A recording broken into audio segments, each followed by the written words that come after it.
పెద్దపల్లి జిల్లా గోదావరిఖనిలో సీఎం కేసీఆర్ సభకు ఏర్పాట్లు చకచకా కొనసాగుతున్నాయి.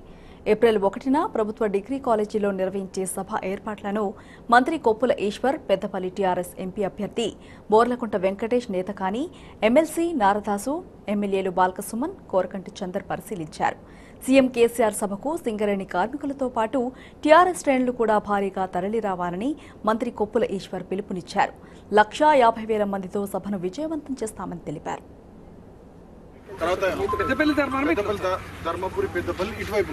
1వ తారీఖు మధ్యాహ్నం 3 గంటలకు ఏర్పాటు చేసేటువంటి యొక్క మీటింగ్కి 7 నియోజకవర్గాల నుంచి దాదాపుగా 1,50,000 మంది ప్రజలు వచ్చి హాజరవుతారని మేము భావిస్తూ ఉన్నాం. దానికి సంబంధించినటువంటి గ్రౌండ్తో పాటు ఇతర ఏర్పాట్లన్నీ కూడా ప్రజలకు ఎటువంటి అసౌకర్యం కలగకుండా ట్రాన్స్పోర్టేషన్ కావచ్చు, మంచినీళ్ళు కావచ్చు, ఇతర సౌకర్యాలన్నీ కూడా మరి ఏర్పాటు చేయడం కోసం ఈరోజు నేను, నాతో పాటు మా గౌరవ శాసనసభ్యులు, అదేవిధంగా పెద్దపల్లి పార్లమెంట్ అభ్యర్థి గారు కూడా కలిసి ఈ యొక్క గ్రౌండ్ను పర్యవేక్షణ చేయడం జరుగుతూ ఉంది. ఇక్కడ